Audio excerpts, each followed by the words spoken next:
El modelo de Pickman. Por H. P. Lovecraft. No tienes por qué pensar que estoy loco, Elliot, hay muchos otros con prejuicios más extraños que este. ¿Por qué no te ríes del abuelo de Oliver, que no quiere viajar en coche? Si no me gusta ese maldito metro, es asunto mío, y de todas formas llegamos más rápido en taxi. Habríamos tenido que subir andando la cuesta desde Park Street si hubiéramos cogido el coche. Sé que estoy más nervioso que cuando me viste el año pasado, pero no hace falta que me des una charla. Hay muchas razones, Dios sabe, y me considero afortunado de estar cuerdo. ¿Por qué el interrogatorio? Antes no eras tan curioso. Bueno, si tienes que oírlo, no veo por qué no deberías. Quizás deberías, de todas formas, porque no parabas de escribirme como un padre afligido cuando te enteraste de que había empezado a faltar al club de arte y a alejarme de Pickman. Ahora que ha desaparecido, voy al club de vez en cuando, pero mis nervios ya no son los de antes. No sé qué ha sido de Pickman, y no me gusta especular. Quizás haya supuesto que tenía información privilegiada cuando lo dejé, y por eso no quiero pensar a dónde ha ido. Que la policía encuentre lo que pueda, no será mucho, a juzgar por el hecho de que aún no saben del antiguo local del North End que alquiló con el nombre de Peters. No estoy seguro de poder encontrarlo yo mismo. Ni lo intentaría jamás, ni siquiera a plena luz del día. Sí, sé, o me temo que sé, porque lo mantuvo. Ya llegaré a eso. Y creo que entenderás antes de que termine por qué no se lo digo a la policía. Me pedirían que los guiara, pero no podría volver allí aunque supiera el camino. Había algo ahí, y ahora ya no puedo usar el metro ni, y bien podrías reírte de esto también, bajar a sótanos. Deberías haber sabido que no dejé de admirar a Pickman por las mismas razones tontas que las viejas quisquillosas como la doctora Reed, Joe Manner o Bosworth. El arte macabro no me sorprende, y cuando un hombre tiene el genio que tenía Pickman, siento un honor conocerlo, sin importar la dirección que tome su obra. Boston nunca tuvo un pintor más grande que Richard Upton Pickman. Lo dije al principio y lo sigo diciendo, y nunca cambié de opinión cuando mostró Alimentando a los Ghouls. Ahí, recuerdas, fue cuando Minot lo despidió. Sabes, se necesita un arte profundo y una profunda comprensión de la naturaleza para crear obras como las de Pickman. Cualquier ilustrador mediocre puede salpicar pintura al azar y llamarlo pesadilla, aquelarre o retrato del diablo, pero solo un gran pintor puede lograr que algo así realmente asuste o resulte verosímil. Esto se debe a que solo un verdadero artista conoce la anatomía de lo terrible o la fisiología del miedo, el tipo exacto de líneas y proporciones que conectan con instintos latentes o recuerdos heredados de terror, y los contrastes de color y efectos de iluminación adecuados para despertar la sensación latente de extrañeza. No hace falta que te explique por qué un cuadro de Fuseli realmente provoca escalofríos, mientras que un frontispicio barato de cuento de fantasmas simplemente nos hace reír. Hay algo que esos tipos captan, más allá de la vida, que logran que nosotros también captemos por un instante. Doré lo tenía. Sí me lo tiene. Angarola de Chicago lo tiene. Y Pickman lo tenía como nadie lo había tenido antes ni, espero que nunca más. Lo tendrá. No me preguntes qué es lo que ven. Ya sabes, en el arte convencional, hay una diferencia abismal entre las cosas vitales y palpitantes extraídas de la naturaleza o de modelos y la producción artificial que los artistas comerciales mediocres fabrican en un estudio vacío por norma. Bueno, debería decir que el artista verdaderamente peculiar tiene una visión que crea modelos, o evoca lo que equivale a escenas reales del mundo espectral en el que vive. En cualquier caso, logra resultados que difieren de los sueños de fantasía del impostor, casi del mismo modo que los resultados del pintor de figura humana difieren de las creaciones de un dibujante de una escuela por correspondencia. Si alguna vez hubiera visto lo que vio Pickman, pero no. Aquí, tomemos algo antes de profundizar más. Caramba, no estaría vivo si alguna vez hubiera visto lo que vio ese hombre, si es que era un hombre. Recordarás que el fuerte de Pickman eran los rostros.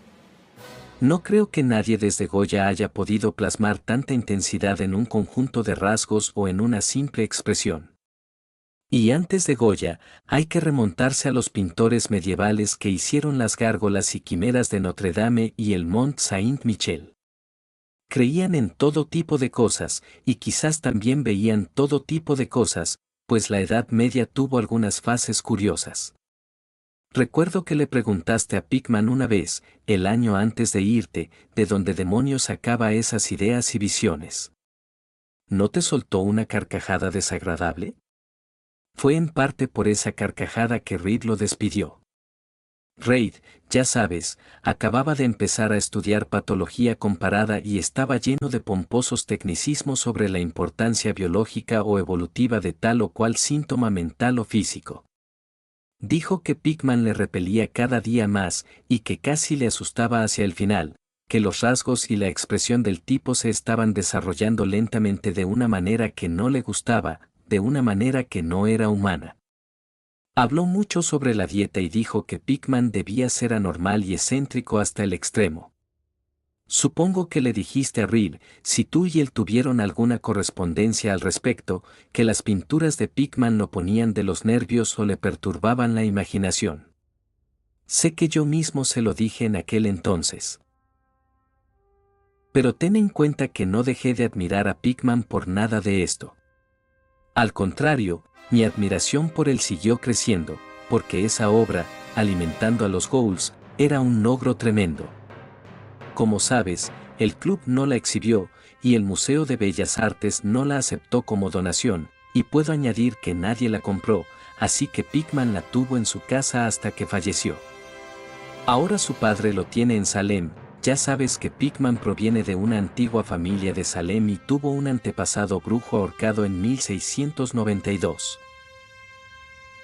Me acostumbré a visitar a Pickman con bastante frecuencia, especialmente después de que comencé a tomar notas para una monografía sobre arte extraño. Probablemente fue su trabajo el que me metió la idea en la cabeza, y de todos modos, encontré en él una mina de datos y sugerencias cuando me puse a desarrollarla. Me mostró todas las pinturas y dibujos que tenía por ahí, incluyendo algunos bocetos a pluma y tinta que, estoy seguro, le habrían costado la expulsión del club si muchos de los miembros los hubieran visto. En poco tiempo me convertí casi en un devoto, y escuchaba durante horas como un colegial teorías de arte y especulaciones filosóficas lo suficientemente descabelladas como para merecer un puesto en el manicomio de Danvers.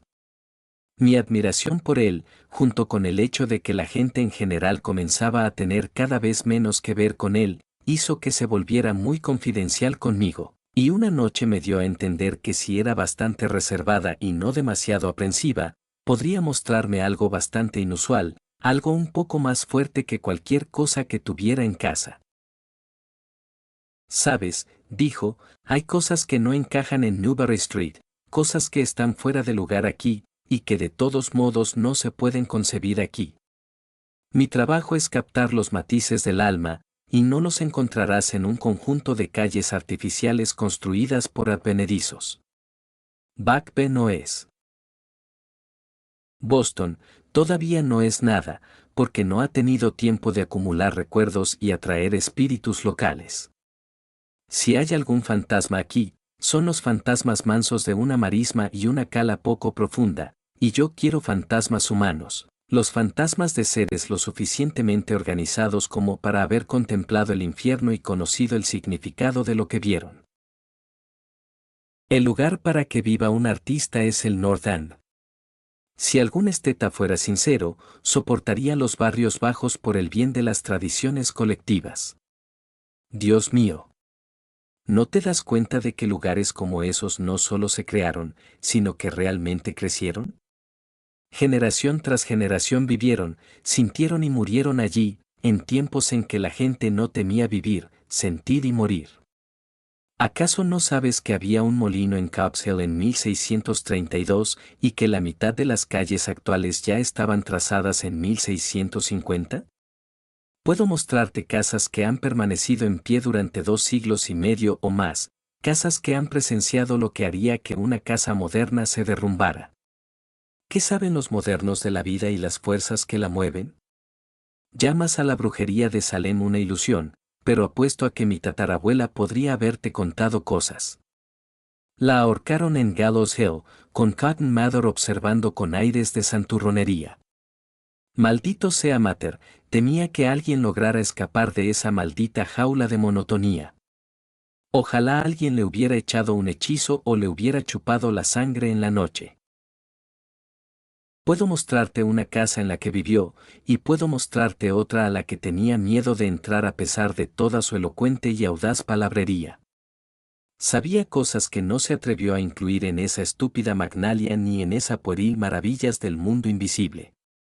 Mira, sabes que todo el Northern tuvo una vez una red de túneles que mantenían a ciertas personas en contacto con las casas de los demás, con el cementerio y con el mar. Que persigan y enjuicien en la superficie, cosas que sucedían a diario a las que no podían llegar, y voces que reían por la noche que no podían identificar. Hombre, de 10 casas que sobrevivieron construidas antes de 1700 y que no se movieron desde entonces, apuesto a que en 8 puedo mostrarte algo extraño en el sótano. Casi no hay un mes en que no leas sobre obreros que encuentran arcos y pozos tapiados que no llevan a ninguna parte en tal o cual lugar antiguo mientras lo derriban. Pudiste ver uno cerca de Hanchman Street desde el viaducto el año pasado. Había brujas y lo que sus hechizos invocaban, piratas y lo que traían del mar, contrabandistas, corsarios, y te digo que la gente sabía cómo vivir y cómo ampliar los límites de la vida en los viejos tiempos. Este no era el único mundo que un hombre audaz y sabio podía conocer, joder. Y pensar en el presente en contraste, con cerebros tan pálidos que incluso un club de supuestos artistas se estremece y sufre convulsiones si un cuadro va más allá de los sentimientos de una mesa de té en Beacon Street. La única gracia salvadora del presente es que es demasiado rematadamente estúpido para cuestionar el pasado muy de cerca, que dicen realmente los mapas, los registros y las guías sobre el North End. Va. Adivino que te garantizo que te llevaré a 30 o 40 callejones y redes de callejones al norte de Prince Street que no son sospechados por 10 seres vivos, excepto por los extranjeros que los pululan. ¿Y qué saben esos italianos de su significado? No, Turber, estos lugares antiguos sueñan maravillosamente y rebosan de asombro, terror y escapes de lo común, y sin embargo no hay un alma viviente que los entienda o se beneficie de ellos.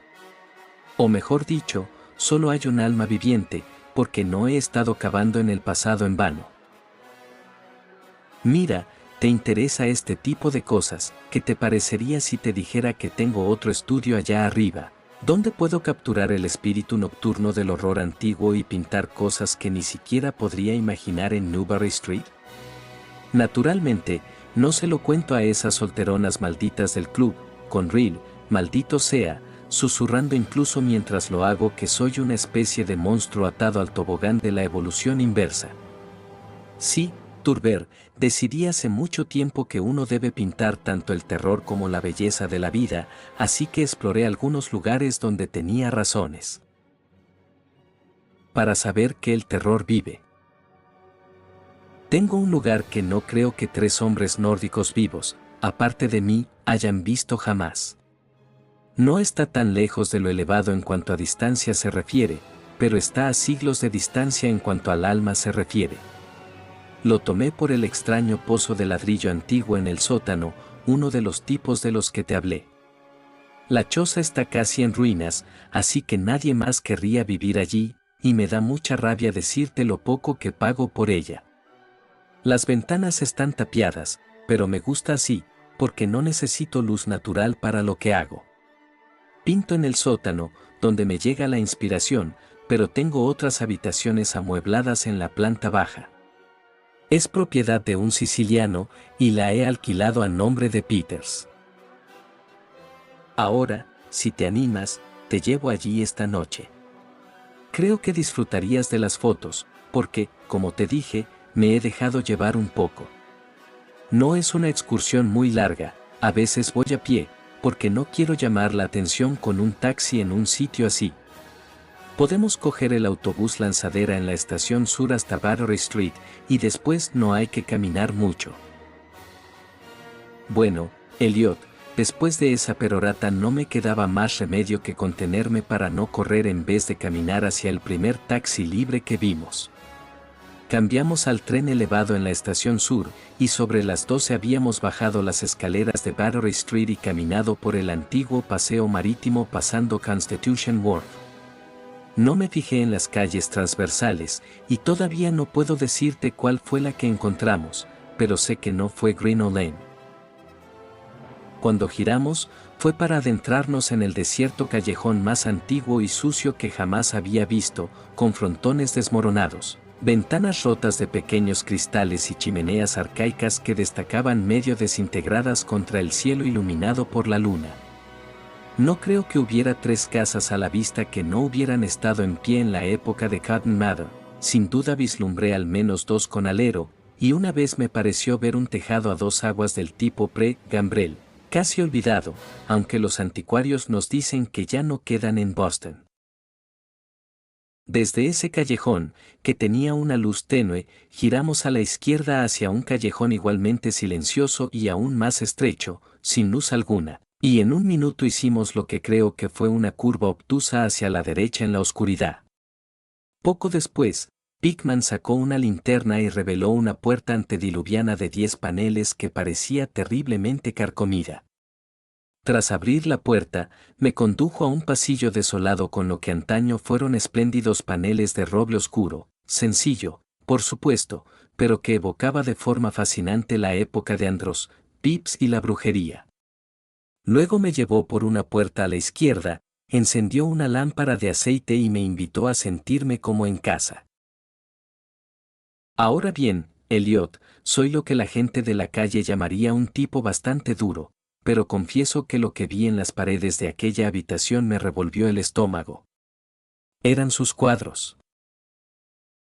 Sabes, los que no pudo pintar ni siquiera exponer en Newbury Street, y tenía razón cuando dijo que se había descuidado. Toma otra copa. La necesito de todos modos.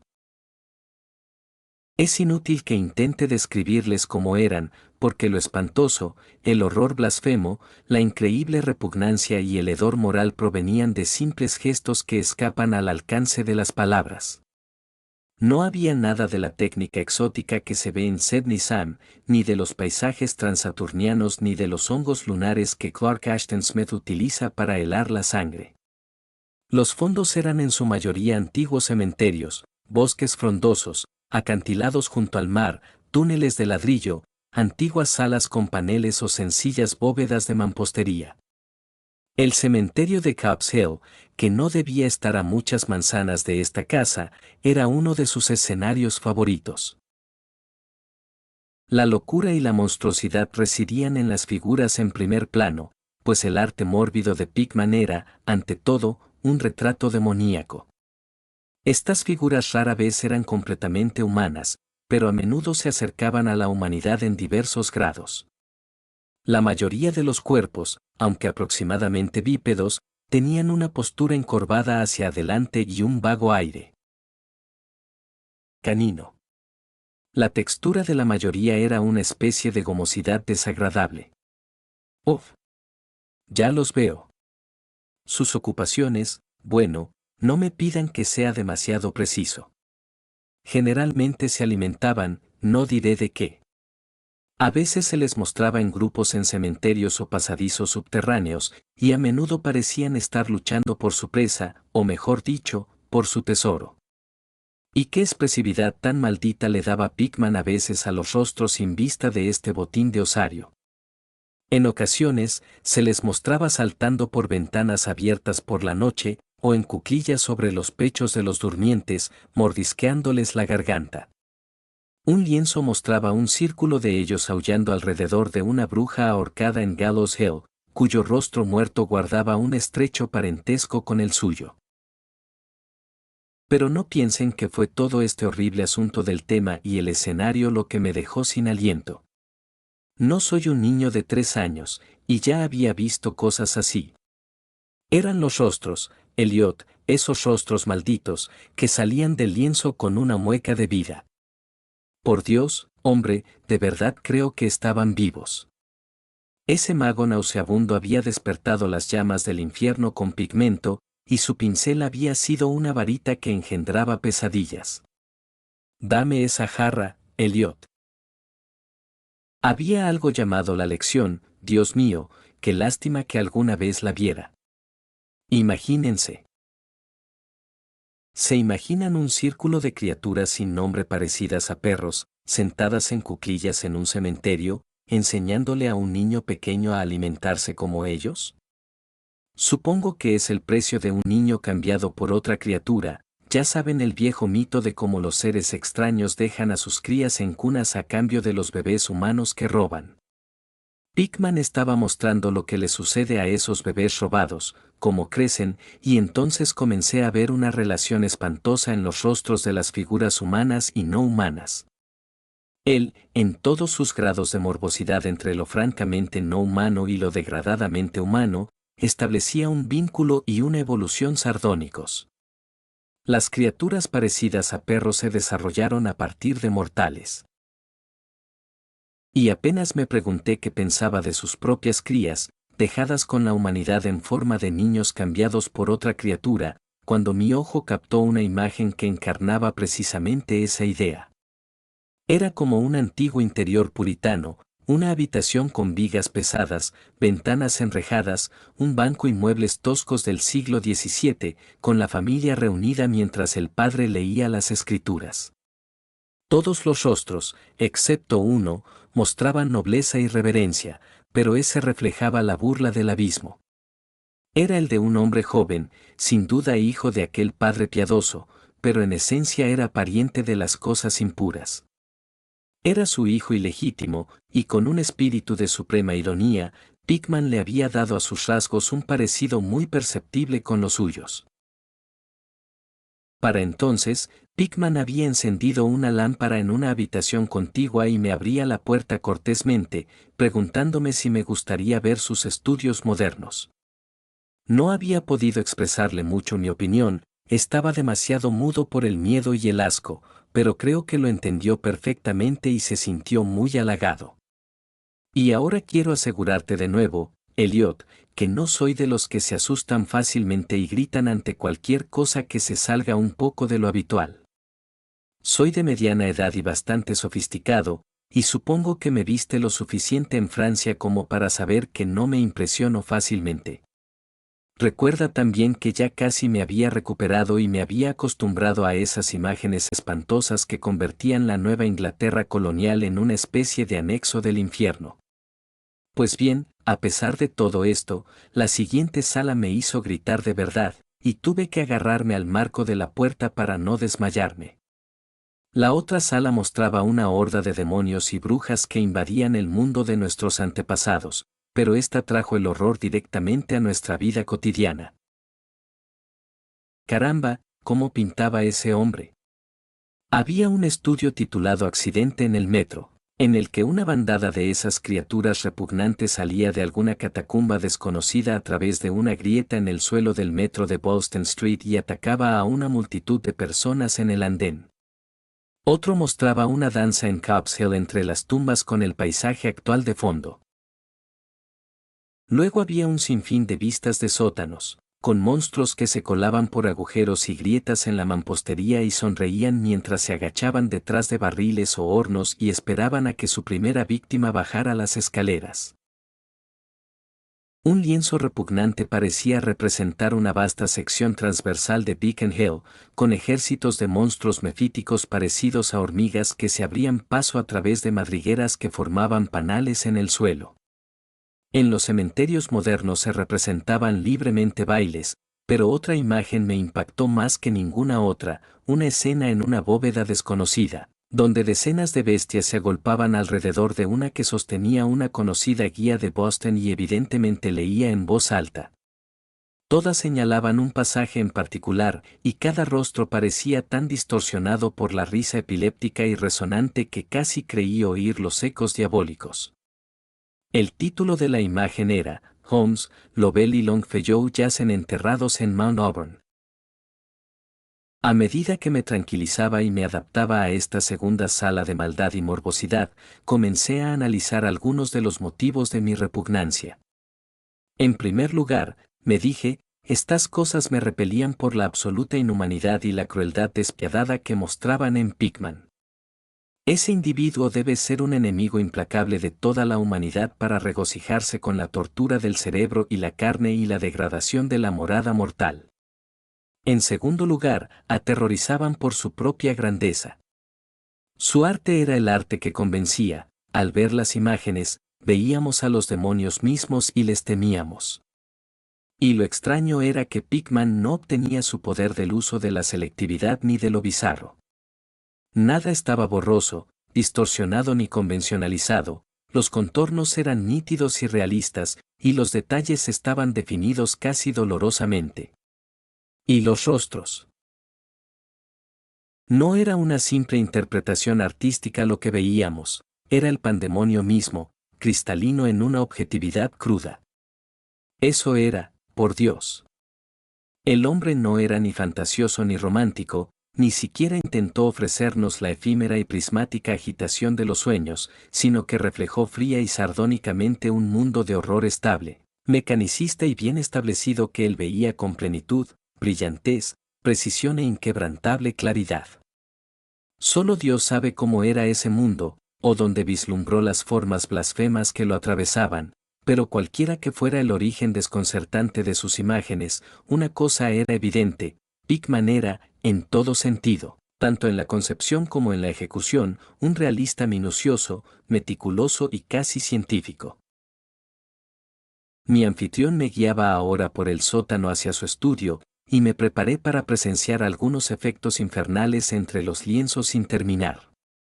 Al llegar al final de las escaleras húmedas, dirigió su linterna hacia una esquina del amplio espacio abierto, revelando el borde circular de ladrillo de lo que evidentemente era un gran pozo en el suelo de tierra. Nos acercamos y vi que debía tener 5 pies de diámetro, con paredes de un buen pie de espesor y unos 6 pulgadas por encima del nivel del suelo, una sólida obra del siglo XVII, o estaba muy equivocado.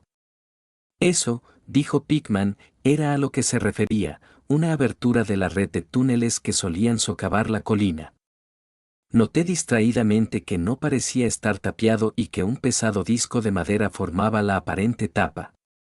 Pensando en las cosas con las que este pozo debía estar relacionado si las descabelladas insinuaciones de Pickman no hubieran sido mera retórica, me estremecí ligeramente, luego me giré para seguirlo, subiendo un escalón y atravesando una puerta estrecha, hacia una habitación de tamaño considerable, con suelo de madera y acondicionada como estudio.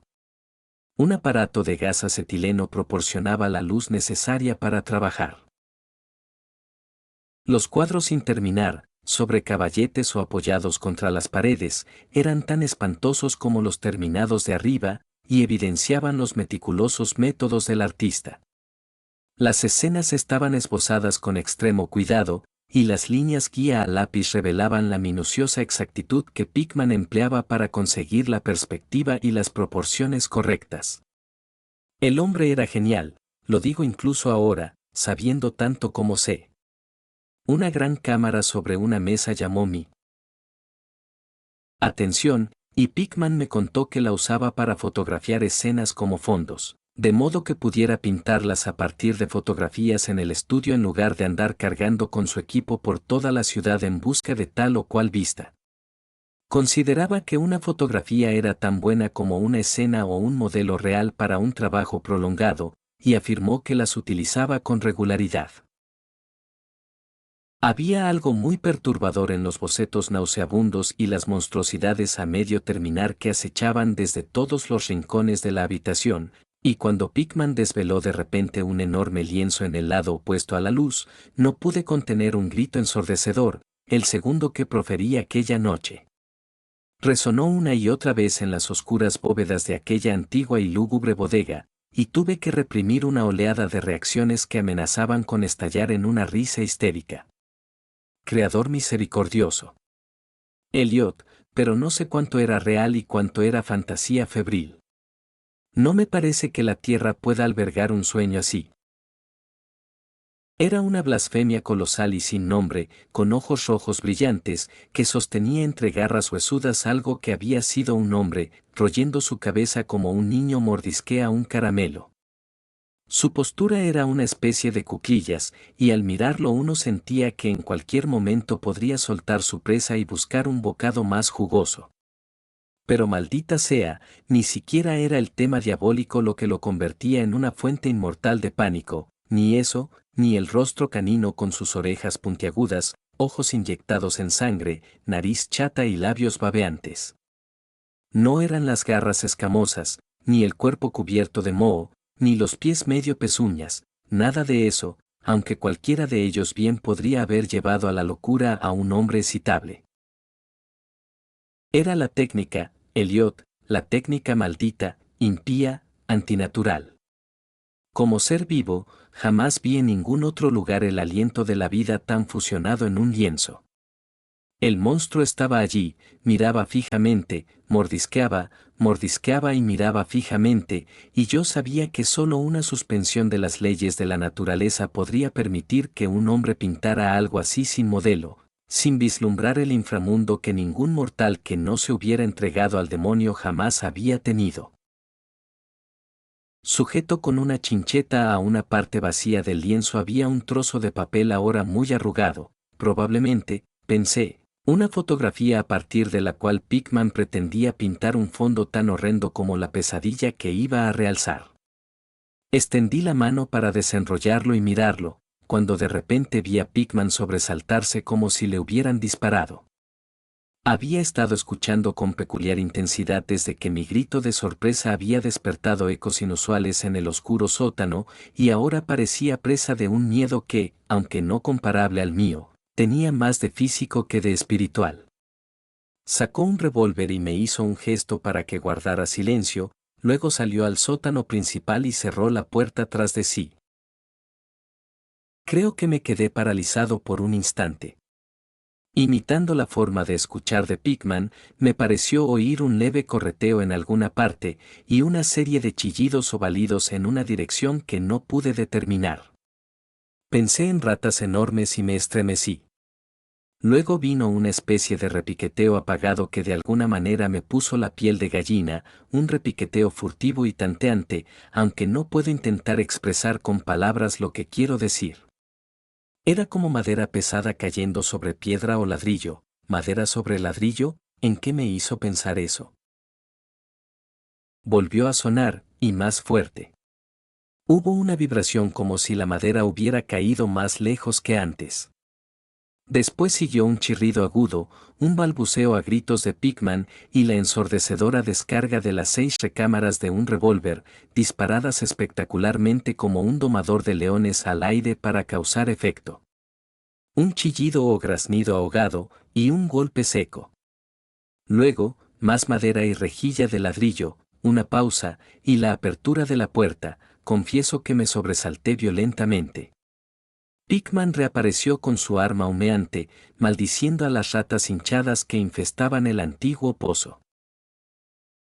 ¿Quién sabe lo que comen? Turber sonrió, porque esos túneles arcaicos tocaban cementerio, guarida de brujas y costa. Pero sea lo que sea, debieron de quedarse cortos, porque estaban ansiosos por salir. Creo que tus gritos los espantaron. Mejor tener cuidado en estos lugares viejos. Nuestros amigos roedores son el único inconveniente, aunque a veces pienso que son un elemento positivo por su atmósfera y colorido. Bueno, Elliot, ahí terminó la aventura de la noche. Pickman me había prometido enseñarme el lugar, y Dios sabe que lo había hecho. Me condujo fuera de ese laberinto de callejones en otra dirección, al parecer, porque cuando divisamos una farola estábamos en una calle medio familiar con filas monótonas de bloques de viviendas mezclados con casas antiguas. Resultó ser Charter Street, Pero estaba demasiado nervioso para fijarme en donde la habíamos encontrado. Llegamos demasiado tarde para el tren elevado y volvimos caminando al centro por Hanover Street. Recuerdo ese paseo. Cambiamos de Tremont a Beacon, y Pickman me dejó en la esquina de Joy, donde giré. Nunca más le hablé. ¿Por qué lo dejé? No te impacientes. Espera a que te llame para tomar un café. Ya hemos hablado suficiente de lo demás, pero yo necesito algo. No, no fueron los cuadros que vi en ese lugar, aunque juraría que fueron suficientes para que lo marginaran en 9/10 partes de las casas y clubes de Boston, y supongo que ahora no te preguntarás por qué tengo que mantenerme alejado del metro y los sótanos. Fue algo que encontré en mi abrigo a la mañana siguiente. Ya sabes, el papel arrugado clavado a ese lienzo espantoso en el sótano, lo que pensé que era una fotografía de alguna escena que pretendía usar como fondo para ese monstruo. Ese último susto me llegó cuando intentaba desenrollarlo, y parece que lo arrugué distraídamente en mi bolsillo. Pero aquí está el café, tómalo solo, Elliot, si eres sabio. Sí, ese papel fue la razón por la que dejé a Pickman, Richard Upton Pickman, el artista más grande que he conocido, y el ser más vil que jamás haya traspasado los límites de la vida para adentrarse en los abismos del mito y la locura. Elliot, el viejo Reed tenía razón. No era estrictamente humano. O nació en una extraña sombra, o encontró la manera de abrir la puerta prohibida. Ahora da igual, porque se ha ido, de vuelta a la fabulosa oscuridad que tanto le gustaba frecuentar. Aquí, encendamos la lámpara de araña. No me pidas que explique ni siquiera que especule sobre lo que quemé. Tampoco me preguntes qué se escondía tras ese correteo de topos que Pickman estaba tan empeñado en hacer pasar por ratas. Hay secretos, ya sabes, que podrían provenir de los viejos tiempos de Salem, y Cotton Mather cuenta cosas aún más extrañas. Ya sabéis lo increíblemente realistas que eran las pinturas de Pickman, todos nos preguntábamos de dónde sacaba esos rostros. Bueno, después de todo, ese papel no era una fotografía de ningún fondo. Lo que mostraba era simplemente el ser monstruoso que estaba pintando en ese lienzo espantoso. Era el modelo que estaba usando, y su fondo era simplemente la pared del estudio del sótano con todo lujo de detalles. Pero, por Dios, Elliot, era una fotografía de la vida real. Fin.